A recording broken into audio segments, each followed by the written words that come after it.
മുൻ Indian cricket താരം S ശ്രീശാന്തിനെ 3 വർഷത്തേക്ക് വിലക്കി കേരള ക്രിക്കറ്റ് അസോസിയേഷൻ. സഞ്ജു സാംസൺ വിഷയത്തിലെ പ്രതികരണത്തിന്റെ പേരിലാണ് നടപടി. സഞ്ജുവിന്റെ അച്ഛനെതിരെ നിയമ നടപടിയും KCA തുടങ്ങിയിട്ടുണ്ട്. അതേസമയം താൻ ചെയ്ത തെറ്റെന്താണെന്നറിയില്ല എന്ന് ശ്രീശാന്ത് പ്രതികരിച്ചു. ചാമ്പ്യൻസ് ട്രോഫിക്കുള്ള ഇന്ത്യൻ ടീമിൽ സഞ്ജു സാംസണ് ഇടം ലഭിക്കാത്തതിനെ ചൊല്ലിയുള്ള വിവാദങ്ങളിൽ കേരള ക്രിക്കറ്റ് അസോസിയേഷനെ ശ്രീശാന്ത് രൂക്ഷമായി വിമർശിച്ചിരുന്നു. സഞ്ജുവിന് ഇടം ലഭിക്കാത്തത് KCAയുടെ പിടിപ്പുകേടുകൊണ്ടെന്നും കേരളത്തിലെ താരങ്ങളെ വളർത്തിക്കൊണ്ടുവരാൻ അസോസിയേഷൻ ഒന്നും ചെയ്യുന്നില്ലെന്നും ശ്രീശാന്ത് കുറ്റപ്പെടുത്തിയിരുന്നു. ഈ പരാമർശങ്ങളിലാണ് KCA നടപടി. ശ്രീശാന്തിന്റെ ആരോപണങ്ങൾ സത്യവിരുദ്ധവും അസോസിയേഷനെ അപമാനിക്കുന്നതിന് തുല്യവുമെന്ന് KCA വിലയിരുത്തി. കേരള ക്രിക്കറ്റ് ലീഗിലെ ഏരീസ് കൊല്ലം ടീമിന്റെ സഹ ഉടമയായിരിക്കെയാണ് ശ്രീശാന്ത് ഇത്തരം പ്രതികരണങ്ങൾ നടത്തിയതെന്നും ഇത് ചട്ടവിരുദ്ധമെന്നും നടപടിക്ക് കാരണമായി KCA ചൂണ്ടിക്കാട്ടുന്നു.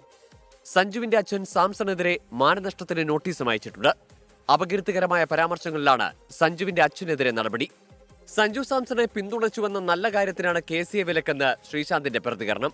എന്താണെന്നറിയില്ല ഞാൻ ചെയ്ത തെറ്റ്. എനിക്ക് ഇത്രേ ചെയ്തിട്ടുള്ളൂ. നല്ലൊരു കാര്യം ചെയ്തു, നല്ല കാരുണ്യ പ്രവർത്തനം. കാരണം നമ്മുടെ സ്വന്തം ഗോഡ്സോൺ കൺട്രിയുടെ ഗോഡ്സോൺ സണ്ണെ സഞ്ജുവിനെ ഒന്ന് സപ്പോർട്ട് ചെയ്തു. അസോസിയേഷന്റെ എതിരെയല്ല ഞാൻ പറഞ്ഞത്. അഡ്മിനിസ്ട്രേഷനിലെ ആളുകൾ എന്തുകൊണ്ടാണ് അത് വളച്ചൊടിച്ച് എന്നെ ടാർഗറ്റ് ചെയ്യണമെന്ന് എനിക്കറിയില്ല. മലയാളികളായ ഏത് ക്രിക്കറ്റ് ലോകത്തെമ്പാടും ഉണ്ടെങ്കിൽ ഞാൻ സപ്പോർട്ട് ചെയ്തിരിക്കും. കേരളം എന്ന പേര് കേട്ടാൽ തിളയ്ക്കും ചോര ഞരമ്പുകളിൽ. Love you. ജയ് ഹിന്ദ്. Sports desk 24.